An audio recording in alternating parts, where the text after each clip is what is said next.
Welcome to the Savvy Dentist podcast with Dr. Jesse Green, the show where great dentistry meets great business. Listen in each week as we bring you an inspiring person who will share their story, ideas and business techniques to help you create a practice and a life you love. And now introducing your host, Dr. Jesse Green. Hi there, it's Jesse Green. Welcome back to SavvyDentist.com and to the Savvy Dentist podcast. It is great to have you here for another episode of the show.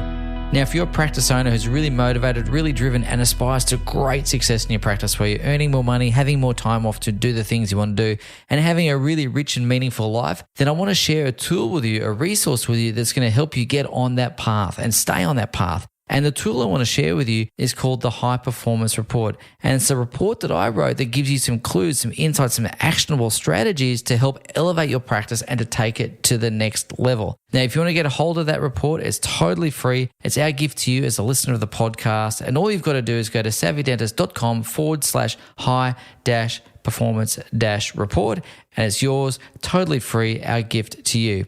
Now, my guest today is Tyson Franklin, and many of you will know Tyson from previous episodes of the show. And we recorded this episode as a combined episode to celebrate his 200th episode of his Podiatry Legends podcast and our 350th episode of the Savvy Dentist podcast. Now, there's a small little glitch in the system in the sense that this is probably not episode 350 because we just had a bit of editing delays and all that sort of stuff. But in any event, it's a fun conversation with Tyson, and he shares a lot of wisdom about the overlap between podiatry and dentistry, business in general, and of course, just lots of practical strategies that are going to really help you elevate your practice, take it to the next level. Lots of good insights around people, lots of good insights around business models and strategy. You're going to love it. Plenty of gold in this episode. So here's our joint episode with Dr. Tyson Franklin. I hope you enjoy it as much as I enjoyed recording it. Here he is. I'm Dr. Jesse Green, and I'm host of the Savvy Dentist podcast, and this is a special joint episode to celebrate Tyson's episode number 200, and yours is 350. And so what we know then is this is a significant milestone for Tyson's podcast. This is a significant milestone for our podcast, and we thought it'd be fun to come together and have a bit of a chat because, Tyson, how many podcasts have we done together over the years?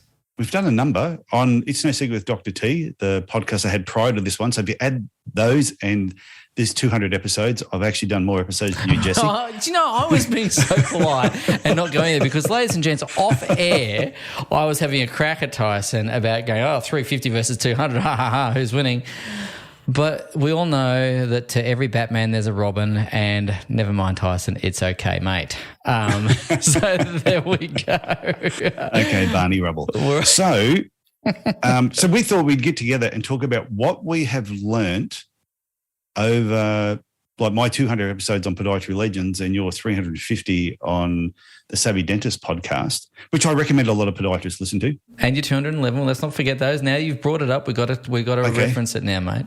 Like every week we have guests coming on and we learn so much. And if somebody said to me, what's your biggest takeaway from your podcast? It'd be really hard to say there's one thing, but there's multiple things that I've learned from the different guests.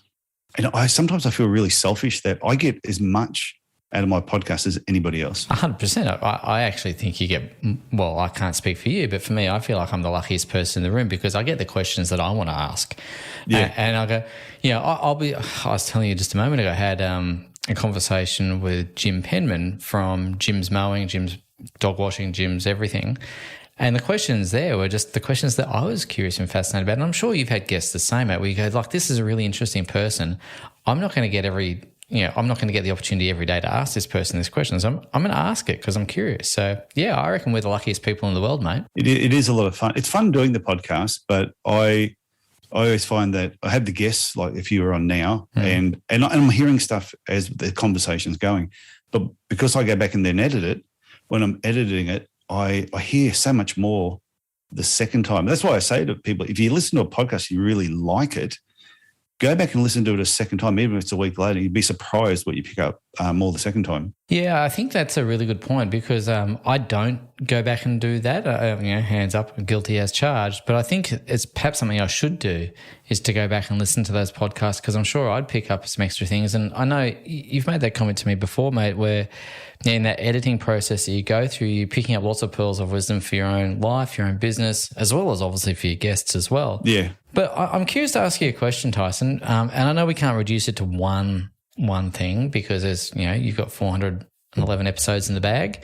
Is there a theme of things that you've learned? It might not be one thing, but what have you learned about yourself, perhaps? What insights have you learned about yourself or what have you started thinking about differently since you've done your podcast? Okay. Couple of things right off the top of my head, even though I wouldn't say one episode, but I'm going to mention one particular episode and the title of it because it sums up a lot of what I've taken away from the Podiatry Legends podcast. And that was episode 99 with Dr. Richard Chasen. And it was titled Be More Than Just a Pod. Even I'm not saying was that the best episode I've ever done. It was a great episode, but to me, it summed up a lot of all the other stories of people that have been on this podcast. And they're sharing so many other things. And I get emails from podiatry students every couple of weeks. I'll get an email and say, I was thinking of leaving podiatry, but I started listening to your podcast and I went, oh my God, I didn't realize how exciting podiatry was. And that drives home the point of what Richard was saying, that you're more than just a podiatrist. There's so much more to what we do. On a personal thing, what I've taken away from it is I've become a better listener. I pause a little bit more when I talk. I try not to talk so fast, even though I still do. But I can see my own growth as a podcaster right back from beginning of It's No Secret, Dr. T, right through to this episode, just how much better I've just become at asking better questions. So what I take away from that is everything you do, you're going to get better with experience, whether it's playing guitar, whether it's becoming a podiatrist, you can take up swimming, it doesn't matter what it is, repetition really pays off. So what about for you, Jesse? How would you sum up your greatest takeaways or learnings? Look, I think obviously, very similar to yours in that sense. I think the ability to communicate is really key. And I think you summed it up when you said the ability to really listen, to ask questions, because it's really about understanding someone. What was that? Sorry. I nearly fell for that. But it's really interesting because in dentistry, not many people like going to the dentist. People tend to be quite anxious when they go to the dentist. Yeah. For me, being able to take those skills into either a clinical environment, which I don't do a lot of these days, but equally understanding the power, really trying to understand where someone's coming from and the question behind the question, if that makes sense, or the point behind the point. What is it that someone's really trying to communicate? What are they really trying to say? Because the first words that come out might be the superficial answer to the question or what's beneath that. And I think that's really been very useful. In terms of favourite episodes and favourite guests and all the rest of it, look, to be honest with you, there's so many people that in a way they all have their own special place.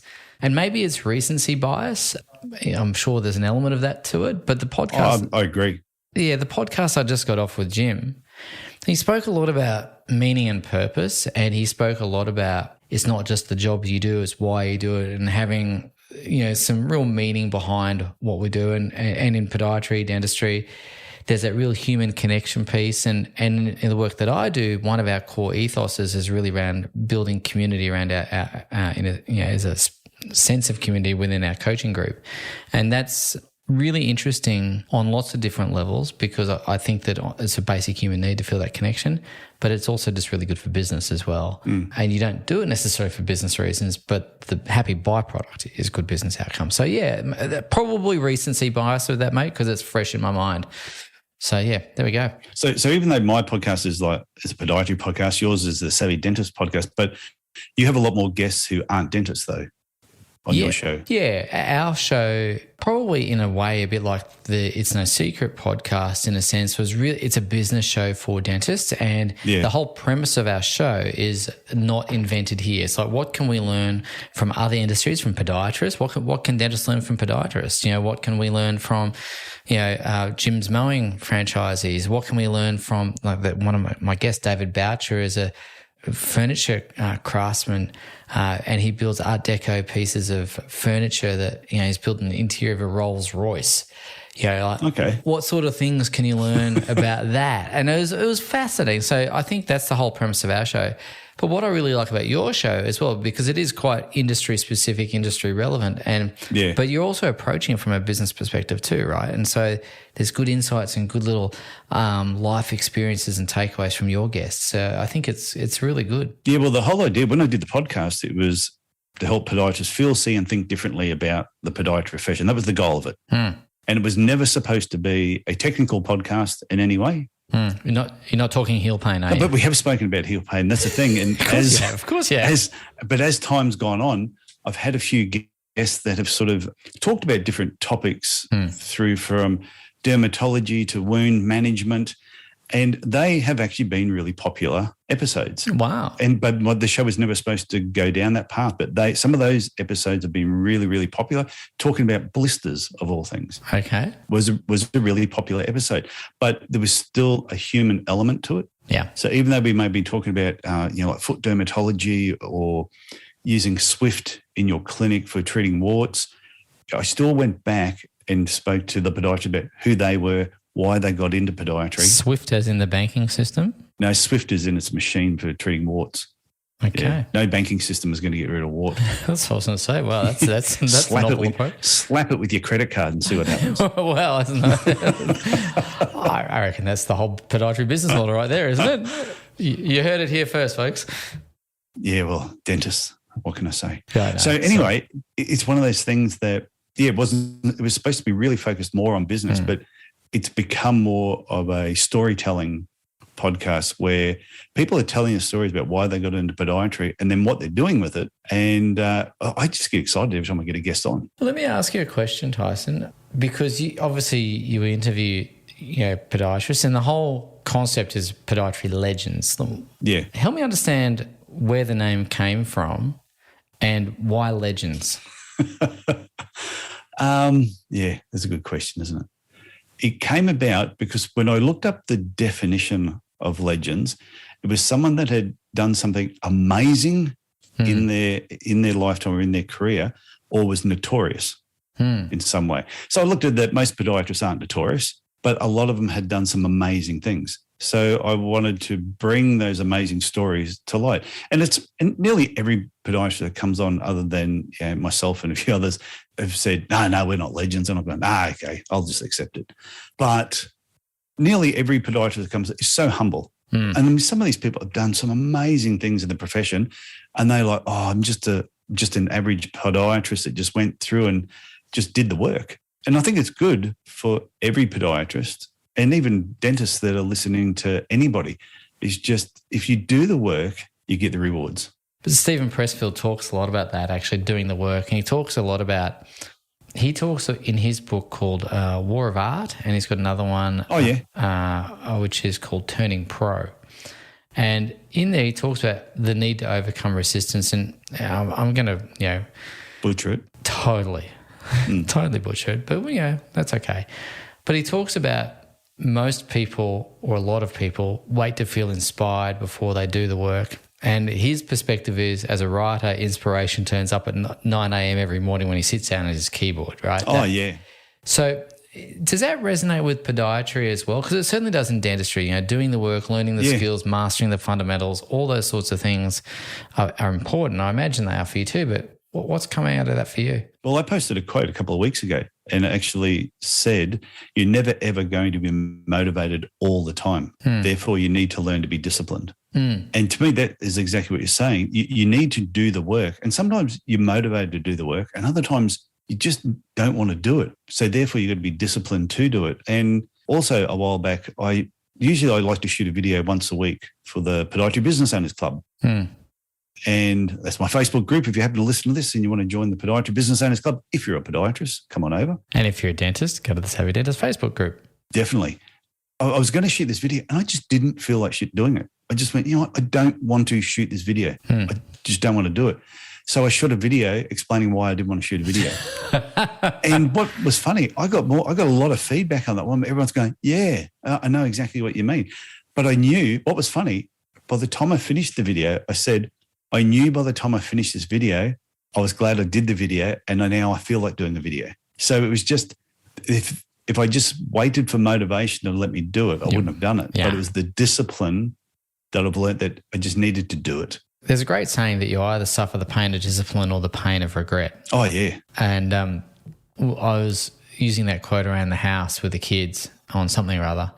We were driving down the road here in Canberra, and I can't remember, I didn't feel like doing something. And from the back seat, I hear, Dad, pain of discipline or the pain of regret? Which one? I said, oh, damn. But Don't you hate it when the kids use a good advice back on you? Oh, 100%. But it was good, but it was what I needed to hear, and, I got on and did what I needed to do. So really interesting thing about doing the work, I don't think that there's any real substitute for that. Tyson, from your perspective, this is a show for podiatrists running, podiatry businesses. Yeah. What is the work, or what are the fundamental things that podiatry business owners need to do and focus on, and what do they need to really master? Listening to the podcast every week on a regular basis, make a habit of that.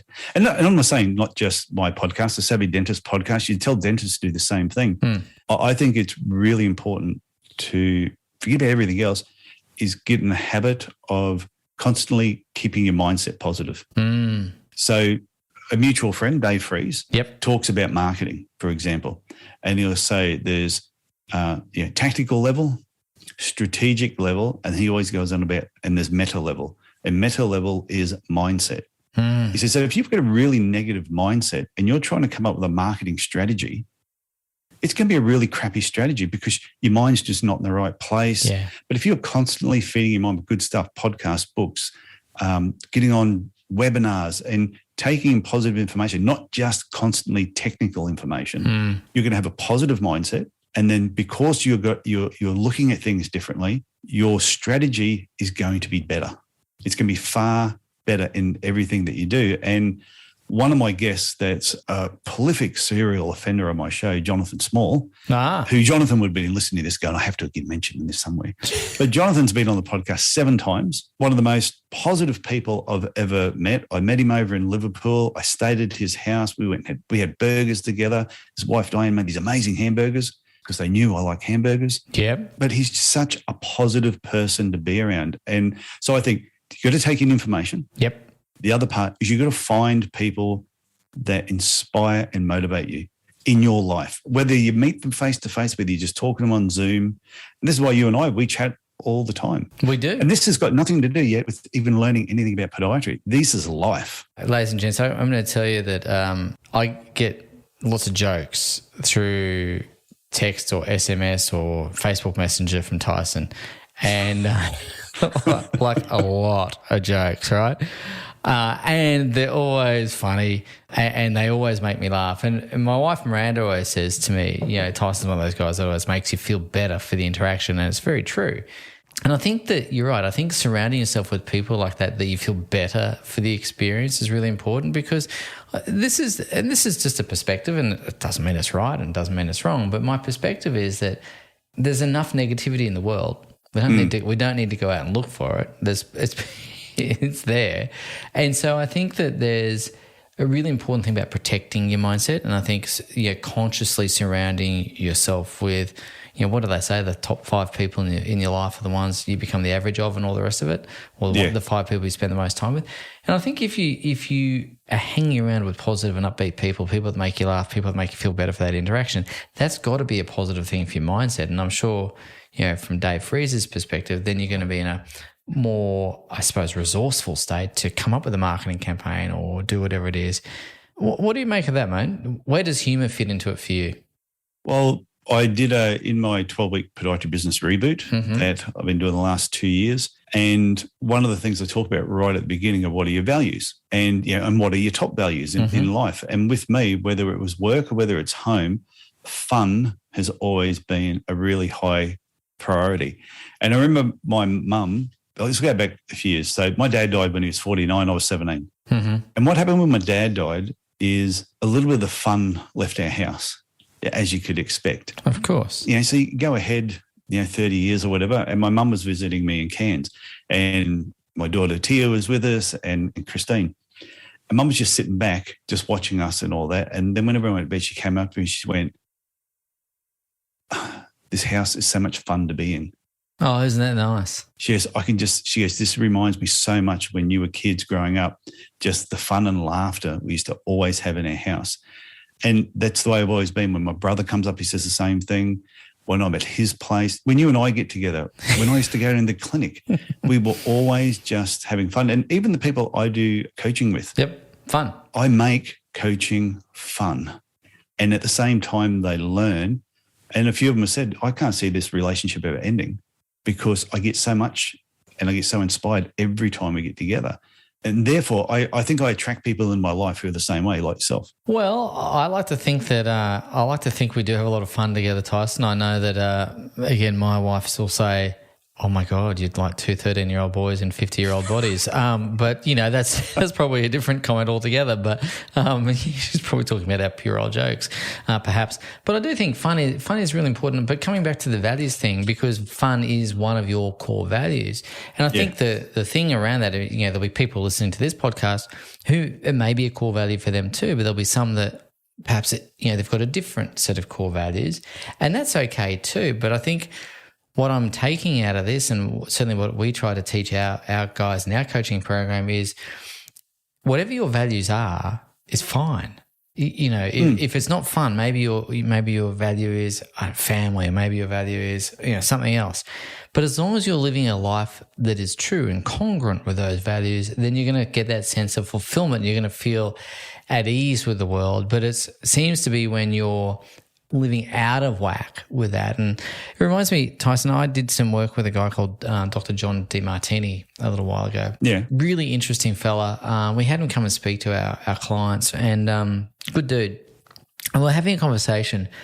And what often happens is that people seem to place values on us, or we take on other people's values, like that's what I'm meant to do kind of thing. Yeah. And for the purposes of the audio, I'm doing air quotes with my fingers because anyway, the point he was trying to make, and he used Tiger Woods as an example, and this is probably, I don't know if this is going to make it past the edit, Tyson. We'll see how Oh, no, it's okay. How this I goes. can always put a little explicit sign on there. Well, what he was talking about was Tiger Woods' fall from grace.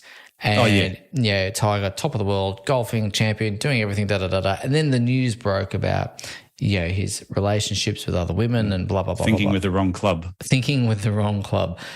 So want to make a joke about a wood. Yes. But Anyway, this will be in my podcast. You may not put it in the Savvy Dentist one, but anyway. But the point that DeMartini made was because he was kind of hiding all of that stuff, and he was not really kind of externally living a life that was congruent with his internal life. His values were probably, I'm a world champion golfer. To perform well, I go and have sex with a bazillion different women.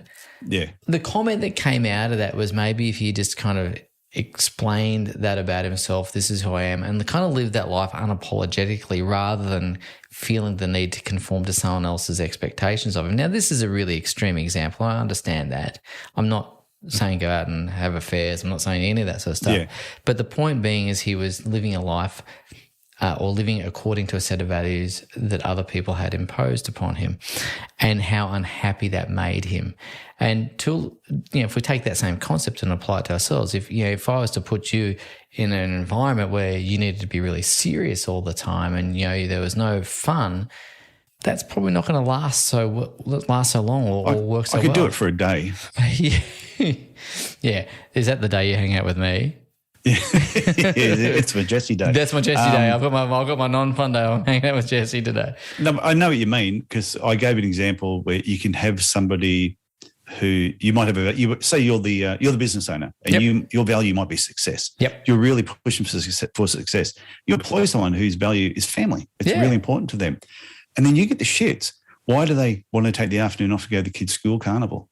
Because it's important to them. Yeah, why do they want to, when you're telling them, you should go to this conference that's coming up, it's awesome. They go, no, we're going on a camping holiday with the children over that period. And you get the shits. Turn it around the other way too, where you employ someone who's really successful, but you're the business owner whose family is really important. and then wondering, why aren't you working Saturdays? I want to make more money. I want to drive my career. And you go, nah, we'd like everyone just have the weekend off and enjoy themselves. And same thing, that person's going to the conference and they go, you should come to this conference. No, I'm going away to the Gold Coast for a week with the family. And they go, well, I'm being employed by someone who doesn't care. Yeah. And it's not they don't care, just got different values. Different value sets. And that comes back to culture, the culture creation telescope. The first lens is values. And I know you're familiar with that model as well. And, if we think about that from a team perspective, performance and culture, we've got to have culture fit. And a key part of culture fit is values alignment. Otherwise, you get that situation that, you just described where you've either got a really gung-ho business owner who's trying to, put the defibrillator onto the team member who wants to go home for family, or the other way around. And either which way, there's a square peg round hole scenario. So with your guests that you've had on the Savvy Dentist, and I'd say a lot of the guests that I've had on Podiatry Legends as well, a lot of them have their shit together. Yeah. Not completely. It doesn't mean that everybody, on the surface, anyone can look like they've got it all together.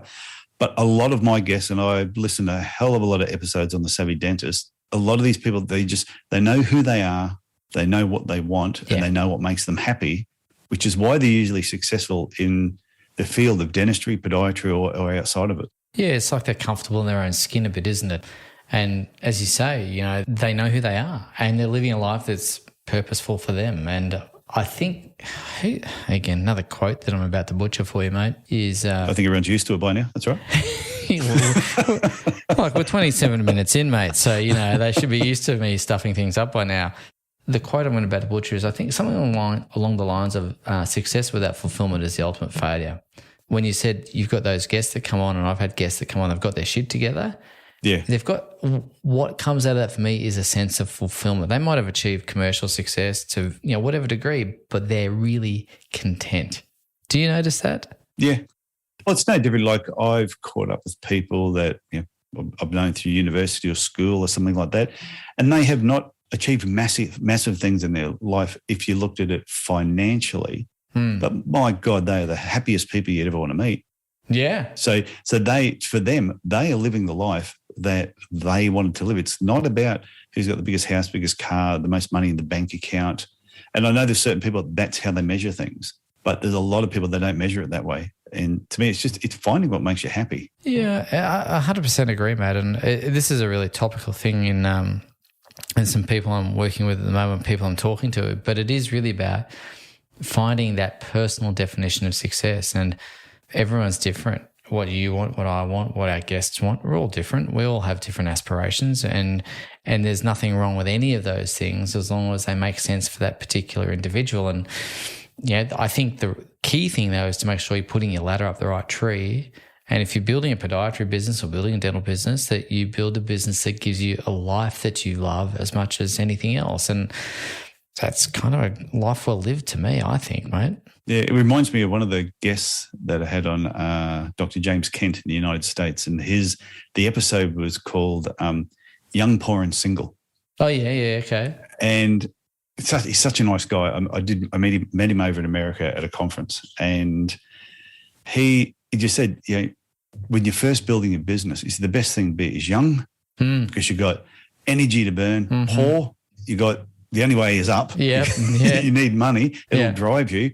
And single, you don't have any commitments. You can just really dig down into it. But as he's gotten older now, he's done everything that he needed to do. And you can tell that how content he is on that particular podcast episode. You know that he got to whatever his level of success was to him. And I know that he's married. I know he's got children. So, that episode was one that I thought, I wish every new graduate would just sit down and listen to that episode. And use it as the motivation.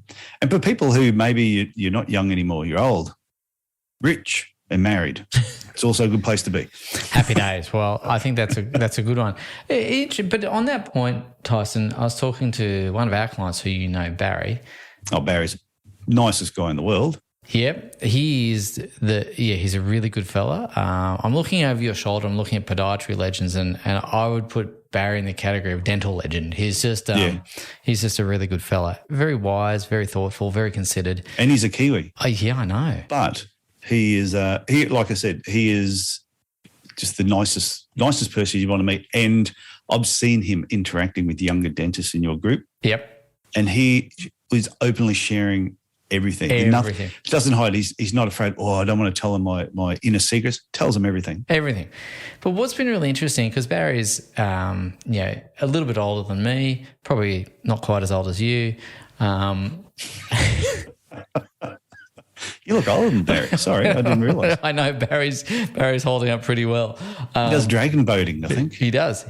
Yeah. But what was really interesting in the conversation about Barry is how priorities shift as you get a bit older as well. And I think that's a really important thing to understand is, going back to the young, poor and single metaphor, is that what's important to you at one point in your life becomes more or less important to you at a different stage of life. And I think that's okay too, because what a lot of our clients have had to adjust to is their changing needs, their changing desires, their changing circumstances, and have their practices adjust accordingly.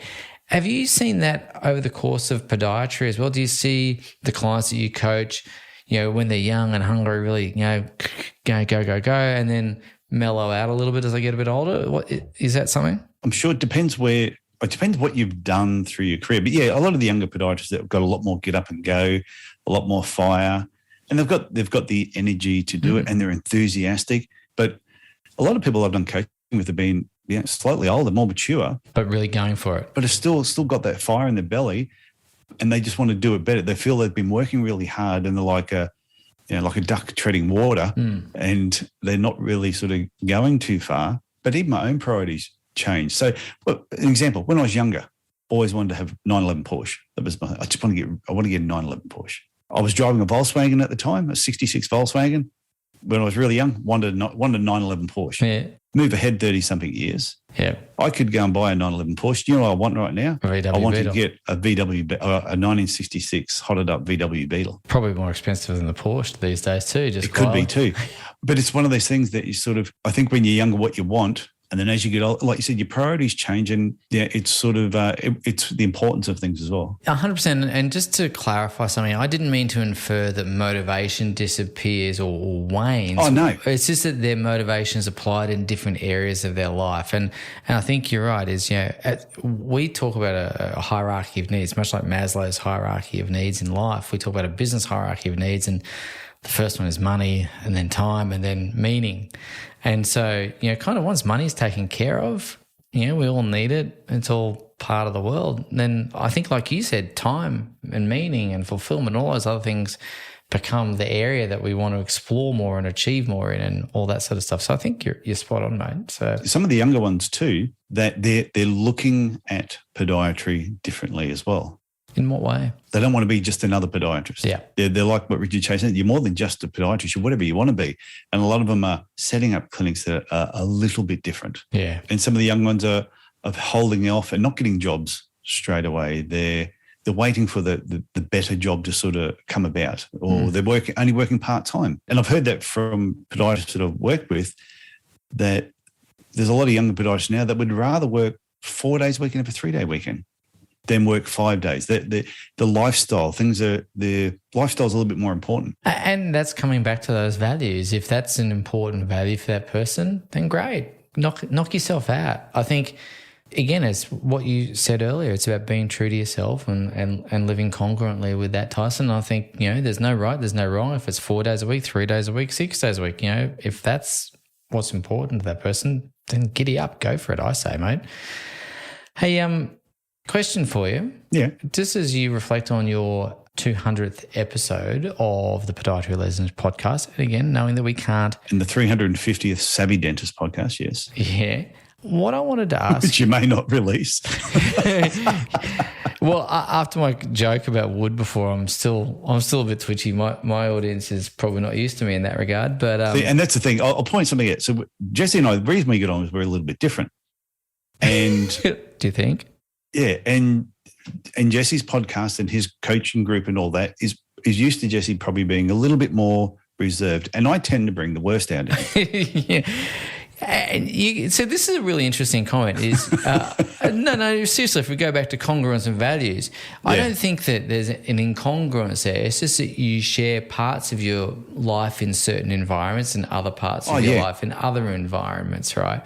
And so when Tyson says he brings the worst out of me, I'm not sure that he brings the worst out of me, but he appeals to a naughty side of my sense of humour. Well, Christine says one of the thing she likes about me the most is she says I'm always the same. She says it doesn't matter where you are, you're the same person. So how I am on a podcast is how I am on stage when I talk, is how I am when you actually meet me. But she said also that sometimes the biggest negative about me is I'm the same person regardless of where I am. Yeah, I tend to moderate my behaviour based on the environment. And you're really good at moderation and I'm really poor. Yeah, but sometimes moderation. I think there's pros and cons either way, right? Yeah. I think, in your case, being the same all the time, like, you know what you're going to get. Like, there's no surprise, right? Tyson's always going to be, in my words, appropriately inappropriate. Yeah. And I love that about you. I think that's what makes me laugh. And when we got together for my 50th. But even when I was at your event last year and I did the 1.5 hour talk on creating headlines. Headlines, yep. And I was up on stage and I was just being myself and I cracked my usual jokes and all that. But at no stage did I offend anybody. Did I say anything that was inappropriate? I didn't show you the feedback forms. I should have asked before I said that comment. But you were yourself and you didn't offend anyone. You always have a joke. But the feedback I got from people talking about that particular topic was really good feedback. The thing is, Tyson, the person you tease most of all is yourself. The person you hang crap on more than anyone is yourself. And that's fun and endearing. It was all good. But I think it's really interesting because I think that, that you can show different parts of your personality in different environments. I probably, when my grandmother was alive, probably wouldn't have gone in and dropped the F-bomb with my grandma. Although she probably would have coped with it better than other relatives. But yeah, no, I don't swear in front of my mum. No? What happens? Oh, no, it's not that I haven't, and it's not that I couldn't. No, but it's just how you behave in a different environment. Do I swear? Yes. I don't swear on the podcast. I don't swear on stage. I don't swear when I'm with my in-laws. I don't swear when there's kids around. No. But if I'm watching the football and the Roosters are getting beaten by the Broncos, I swear. Well, that doesn't happen that often. So so I don't really swear at all. Exactly right. I think we all do moderate our behaviour to a certain degree, but I do agree with Christine. You are a very consistent person, and I think that's a great thing. I'm consistent in the environments I'm in. So when I'm working, I'm consistent. When I'm not working, I'm consistent. And it's not like there's chalk and cheese between work Jesse and personal Jesse, but I do moderate my behaviour based on where I am. And anyway, that's just me. But I'll give you an example though. There's a person that we both know as a dentist from South Australia, really, really tall dentist. Michael. And Michael thinks the sun shines out of your bum. When I've spoken to him, he just thinks so much of you. Mm-hmm. And I know that I also get on really well with Michael. Yeah. And we are totally different personalities. For him, it just basically works. So anyway, you're going to ask me a question about something. When it comes to Podiatry Legends or someone who's done something extraordinary with their career and so on, and you said that part of being extraordinary is about doing the work and fulfilling the practice and not the practice as in the space in which you operate, but the practice of being a podiatry, mastering the fundamentals. What else allows people to achieve asymmetrical results in life, do you think? Collaborations. I used to always think when I first had my podiatry practice, I used to think it was just all about me. And not so much just in a selfish way, but I would never ask anyone for help. I would just do it all myself. And I never felt I needed to work with anybody else or have a partner or anything. It was just, if it's going to do it, I'll just get it done. Since doing the podcast though, through the podcast, and even the quote I have on the back of my wall, the next connection you make could be the one that changes your life. Mm-hmm. Through the podcast, I've connected with other podiatrists that, Jim McDonald, that I do the podiatry marketing podcast with now. And there's other people in the profession that I'm now starting to do things with. And the podcast has taught me to drop my guard and go, you know what? It's good to work with other people. It's fun to work with other people. I just want to ask you something, mate. Have you, Podiatry Marketing Podcast. Are you targeting? There's some extra episodes. I was just going to say, I forgot to mention that one before, didn't I? I know. I just want to ask, are you having an affair on me or something, mate? Because, I feel like, hang on, you've got this whole side thing going on. I didn't know about it. Did you know about that podcast? No, I did not. Oh, okay. Yeah, we started at beginning of the year. There you go. So what, you've had a dozen episodes in, give or take? Yeah, about that. I think it's about 15, 16. We've recorded probably about 30. Oh, so we're not adding 30 to the stats just now until they're released. I'm just going to tell you that straight up. Yeah, okay. So just 16. but that's one thing I've picked up that, I was able to speak in Ireland, like through Zoom at a conference because of the podcast. I spoke to the Ontario Podiatry Society over there through the podcast. Greg Lawrence was a guest on the show. So it's amazing the people that you meet and what doors it actually opens up. And that's why I'm just huge into, when you go to a conference, don't just stick with the same people that you know. Is go and meet some other people and network and see who knows who. And it's surprising the doors that will open up to you when you allow more people sort of into your life. 100%. And one of the things I've been thinking a lot about, Tyson, is the value of community. We spoke about that a bit earlier. But with all the COVID stuff and all the bits and pieces that's been going on, I don't know about you, but I am totally looking forward to seeing people in real life, press the flesh, shake hands, Oh, yes. I'm really looking forward to that. And I think that going to events, part of it, I think what is really mandatory for success in any endeavor in life is to interact with other people, to learn from other people. And for me, again, Zoom's great. And of course, it's wonderful. We're recording this on Zoom and Zoom's tremendous. But I also think that, I don't know, mate, for me, there's something special that happens when you put a couple of people in a room and let them talk and see what comes of it. And I'm really looking forward to getting back to real life events, like in-person events. So I don't know about you, mate, but I can't wait for that. What I'm looking forward to is I kicked this podcast off, was it 3 years ago? It was 3 years ago I kicked this podcast off. Oh, wow. So I haven't been to a lot of live events since this podcast has been going. Because of COVID. What I'm really looking forward to is going to some podiatry events and catching up with people that have been on my show and actually meeting some of these people face to face. But also, I know a lot of people who have listened to other guests have reached out and are now connected with them. So I think some of these podiatry conferences coming up in the next year or two are going to be extremely social of people meeting each other, but they've all met each other, listening to the podcast, then reaching out and connecting with each other. So it should be fun. I reckon if you were to do that, Tyson, here's what I reckon, just as a thought. I reckon you should get everyone to wear a Podiatry Legends t-shirt who's either been a guest on the show or connected with someone. And then, everyone's in their Podiatry Legends t-shirt and you all gather up for a bit of a socially. We did that in the UK when through the podcast, Tony Gavin was my first official guest on episode number 2. And he has Osgo and they run this thing called the Foot and Ankle Show in the UK. So in 2019, he said, do you want to come over and speak at the event? 1,000 people there. Yeah. So I went and did it. And I took shirts over everyone in the UK that had spoken on my podcast. Then we got a whole pile of photos of us all together at the actual event. And it was a lot of fun. I reckon you should do the same thing here in Australia or New Zealand or wherever you're going to next. I think that'd be fun because then it creates a sense of community around Podiatry Legends too, for what it's worth. So with you, what sort of collaboration through the Savvy Dentist podcast, have you been able to develop any collaborations with other people? Yeah, I have. And it's been really interesting. I had lots of opportunities to speak at different events and to get to know people I wouldn't otherwise have gotten to know. Now, most of my guests, though, are not in the dental space. So there's not been such a great deal of collaboration there. But what it has provided me is the opportunity to collaborate with lots of people within the industry, dentists, but also the people that look after dentists. So accounting companies, people that do infection control training, people that do all manner of things that support our community. And it's been really nice because we get to meet each other, talk to each other, share notes, swap notes, compare things, do some joint venture things together.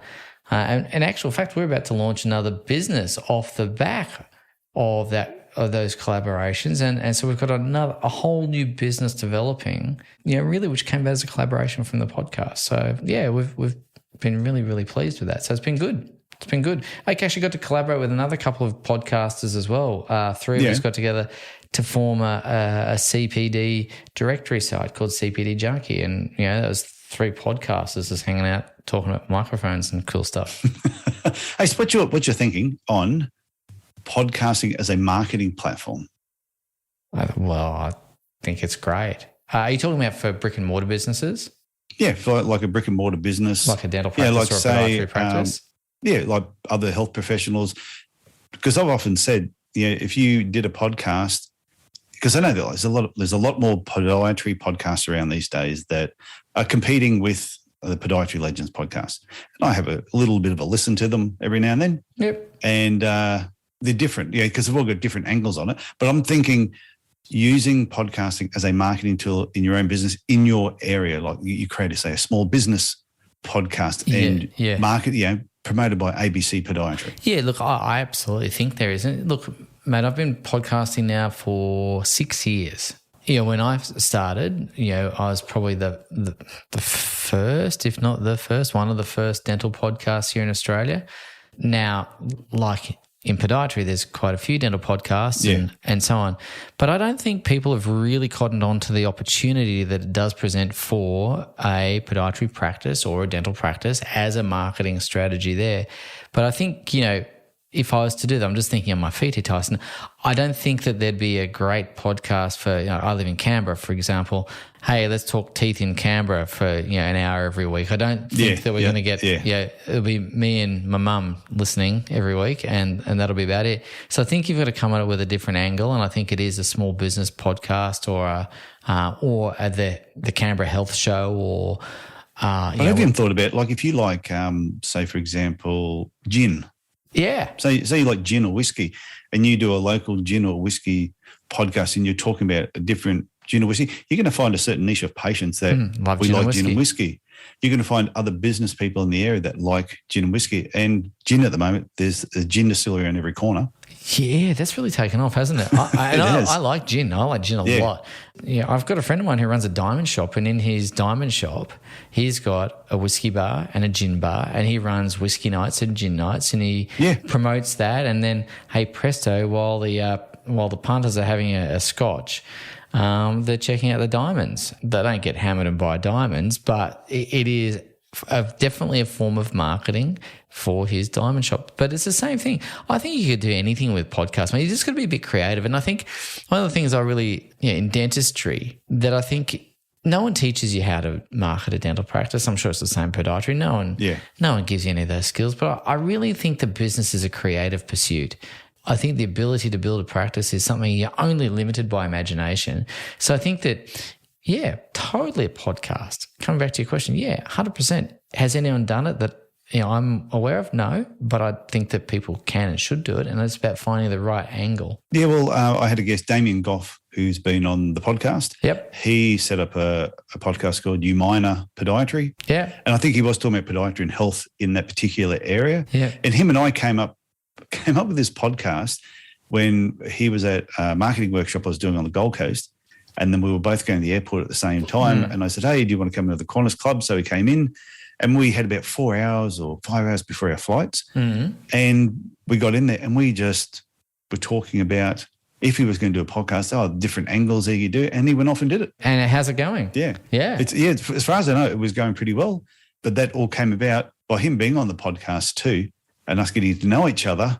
It was then easier to talk about it. And I think the thing about a podcast as well, Tyson, one of the things I've picked up on it is there is a discipline to it. Oh, yeah. To produce an episode every single week, or in your case, if you're running multiple podcasts now, a couple of episodes a week or whatever frequency that is, because, we get to talk, we have all that, but then there's all the post-production, then there's all the social media sharing, and then there's all the bits and pieces, and then there's a lot of work. There's a lot of work. So for anyone listening who is contemplating a podcast for your brick and mortar business, I'd say absolutely go for it. But I'd also say you want to do something that you can stick to, because otherwise you don't want to start and stop, because otherwise your audience doesn't tune in.